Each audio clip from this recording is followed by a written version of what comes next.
I'm Jack Ruston, welcome to Ruston's Boneyard.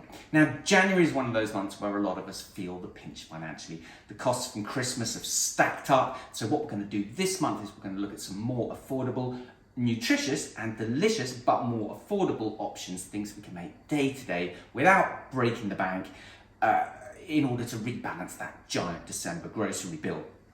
Last week we did the Chilli Chuck Roast with zesty Mexican slaw. So delicious, so nutritious, check it out. This week we can go even more affordable because beef is not the most affordable of our meats. We're going to use pork. We're going to make a delicious pork ragu and we're going to serve that with eggs poached into it. So good and so many nutrients. Okay, so let's start off with this piece of pork belly. Now, you can get your butcher to do all this for you, but I'm just going to show you how I'm putting this together from a single slab of pork belly. Now, what I'm going to do first of all is just take the skin off. We're going to grind the meat, but I want to reserve this skin so we can just make some little bits of crackling as a garnish. So I'm just going to work my way with a very sharp knife, just peeling the skin back and just going across it. Just be patient, just take your time, work with a sharp knife and just put some pressure on the skin and just draw the tip of the knife across. So what we're going to do is we're just going to set this skin to one side and we're going to cut the belly up into slices so that we can grind it. And what I've done is I've just taken a little bit of the fat here. I've just reserved a couple of little chunks of fat. I'm going to put those into a hot skillet just to start rendering out some fat that we're going to use in a minute. In the meantime, I'm going to use my meat grinder here to just grind this pork down. Okay, here we go. So look, we've got our glorious pork mince. There it is. And then into this saucepan, I'm just going to tip some of this lard that I've rendered out into our hot skillet. We're going to put our pork mince. Shove it in. We're going to season it really generously. Lots and lots of salt. Get some flavour into there. And then we're going to put this on a high heat. While that mince is browning, let's chop a couple of onions. So just in half, through the roots. Take the ends off. Peel the outer layer. Then we go over the top in a fan without cutting through the roots at the end. Just going to hold it all together while we chop. Sideways, again, don't go all the way through. And then 3 fingers in a row, thumb behind, and just finely dice it. There we go. And then when you get to this end bit, just put it down on its edge and you can just finish up. Pop that with that little bit of pork fat that we rendered out into the saucepan here, and we're going to put it over a medium heat and start softening the onion. Now, we're not trying to get it to go crisp. We just want to soften it. We want to make it translucent. So just gentle heat. Keep it moving around a little bit. Now, for the sake of just making this a simple process, I've chucked all of this in one go, and actually what I've done is I've slightly crowded the pan. There's a bit too much in here for my liking in one go. So just be aware, you might be better off doing it in smaller batches than this, because what you don't want is to lose loads of heat in the pan and then basically boil the meat. Now, that's not actually happening here, otherwise I would get it out and do it in smaller batches. But just be aware, you know, the more you put in, the harder the process becomes. I've got some garlic here, 3-4 fat cloves, probably about right. Just crush the garlic, take the end off, skin falls away, have a look to see if there's a root, and there is. Just remove that, chop it reasonably finely. We're just going to add this to our softened onions, a couple of bay leaves, a good pinch of dried sage. Now, if you haven't got dried sage, don't worry. Maybe you could use oregano or nothing at all. It doesn't matter. Just work with what you've got. And don't worry too much about the exact quantities of things. Just, you know, judge it by eye. It's better to learn through your own experience than to rely on some very prescriptive recipe that then you feel like you can't cook without having a recipe. just go for it, trust yourself. Star anise flowers. So these are the star anise. They provide this little aniseedy hit, works so well with pork. So you can pop those in. Again, if you haven't got them, don't worry, it'll work perfectly with just onion, garlic and tomato. Now what we're going to do is we're going to add some tomato concentrate, and what this does is it gives it a real kind of depth of flavour, say about a tablespoon or so. Stir this through, and we're going to put it back on the heat, and we're going to be looking for it to cook out slightly so that the oils come out of the tomato. Be careful because, you know, it is sugary and it will burn if it's allowed to get too hot on here. And we're just going to add all this fat and everything, just tip it all in, if I can do it without it going everywhere. Almost. There we go. Fold all this into our onions and tomato garlic mixture, and now we're going to add a couple of cans of tomatoes. Now if you live in the south of Italy in the middle of summer, you're going to get the best flavour from fresh tomatoes. For most of us in the winter time, fresh tomatoes aren't up to much. Probably going to be better using canned. You know, it's always a bit of a conflict this for me because I much prefer to use the least processed foods I can. I don't really like the idea of canned foods, but you know, at the same time, these kinds of sauces, they do often work better with canned tomatoes than with fresh, and they are much cheaper. You know, if you wanted to buy a load of organic fresh tomatoes, you're going to spend a lot of money on tomatoes. You know what? It doesn't really look to me like there is quite enough. I'm going to add one more can. It's really important to develop a bit of an instinct for these things.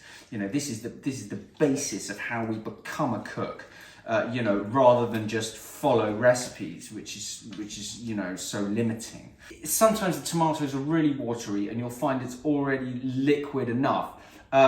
It's really a question of whether you can see any liquid in the bottom or whether it looks quite dry. Now, this looks quite dry to me, so I'm going to add a little liquid. Not loads, maybe kind of, you know, a cup or so.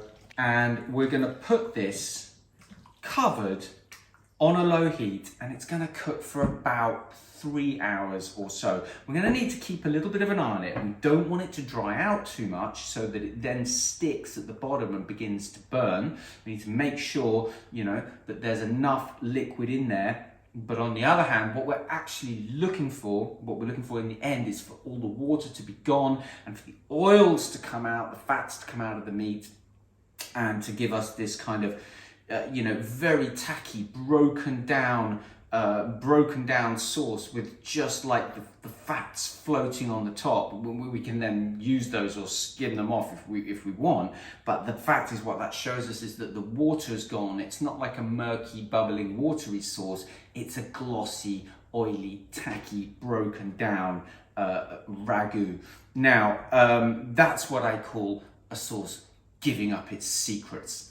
And we'll see that when it's done it. Lid on, low heat.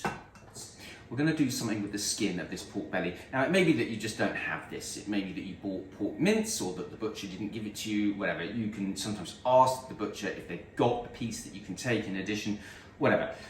If you've got this, what we're going to do is we're going to make some beautiful crackling, as we call it here, like pork rinds. So what I'm going to do is just score across this piece of skin with a scalpel. Now, you can use a sharp knife, but it's very easy with a bigger knife just to start cutting straight through it. So I like to use these little craft knives. It's just a little Swan Morton scalpel. And I'm going to do very fine scoring. I'm going to keep them quite dense, you know, just a few millimeters between each cut. Lots of salt. Going to rub, try and work it into the scoring, and then we're going to turn it over. Ooh, there we go, and do the back as well. I'm going to put this into a pretty hot, sort of medium hot oven, about 180, 200 degrees centigrade, which is kind of 350 Fahrenheit, plus maybe 350 to 380, something like that. This is going to take maybe 45 minutes. It might even take an hour to get to the point that I want. So make sure that you do this in advance of finishing the sauce, because it can sit for as long as you want. It's not gonna, it doesn't need to be hot. Now let's have a look here and just see what our sauce is doing. Now what we can see is that there are some fats appearing on the surface, but there's also this layer of kind of watery stuff. And that tells me that the sauce is not ready yet. It is not given up its secrets. We want to wait until all of that kind of slightly murky looking water is gone and it's just sticky and oily. Now another indicator that I can see here is that I can still see some sort of pieces of tomato, and what you tend to find when it's really well done is that they kind of vanish and it basically just turns into a kind of homogeneous sauce. So this is done about 2 hours now. I think it's going to need at least another hour, but we do have to start to be a little bit careful, because what's going to happen if it dries out is that it will stick to the bottom of the pan and burn. And there's a point at which it sticks where we get these lovely flavorful bits, and we kind of want to finish it off by just letting it slightly start catching. But the moment we get black and burn bits, it's going to be bitter. Okay, so this crackling now, it's about 45 minutes in that fairly hot oven. And what we got is this lovely kind of crisp crackling. And when we kind of break this into, oh, that sound, so nice. It's got this lovely oily sheen on the top. There's no water, there's no sort of murky brown bubbling liquid going on. It's really nicely broken down. There's not a load of lumps of tomato. A couple of spoons of this. I'm just going to spread it around the base of the pan. Make 3 little wells in the sauce. And then what we're going to do is crack some eggs into there. What we're looking for is a smooth edge of shell, because if you tip the yolk across a spiky bit, then that's normally when it's going to break.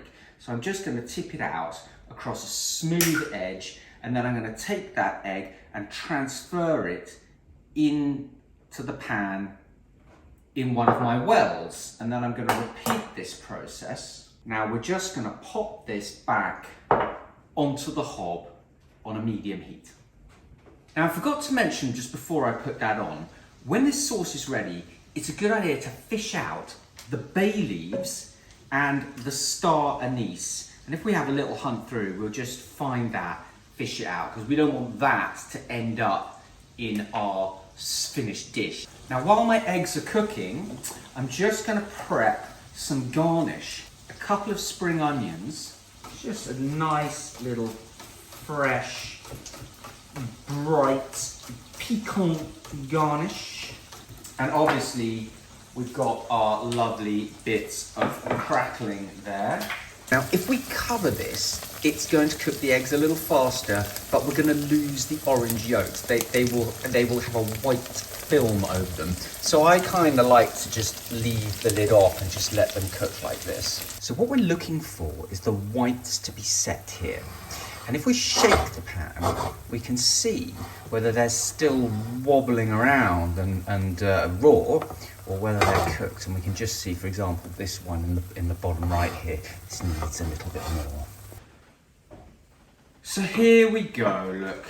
This is looking absolutely beautiful. And we can just see and smell this kind of slight crust forming around the edge of this sauce here. And our eggs are looking glorious. So what we're going to do is we're just going to scatter over our spring onions like this. Oh, try not to drop them on the floor. Now you can scrape this out onto a plate, or you can just eat it out of a pan. Be a bit careful if you've got a non-stick pan. Look, we can pop our little bits of crackling across here like this. There we go. And then I've just got a couple of basil leaves to garnish, which give it a nice little flavour. And they look good, being all green as they are. So here we go, our pork ragu with eggs. Give it a go, take a picture, stick it on Insta, tag me at Ruston's Boneyard. I'd love to get to know you. I'd love to see what's going on in your kitchen. For now, keep cooking.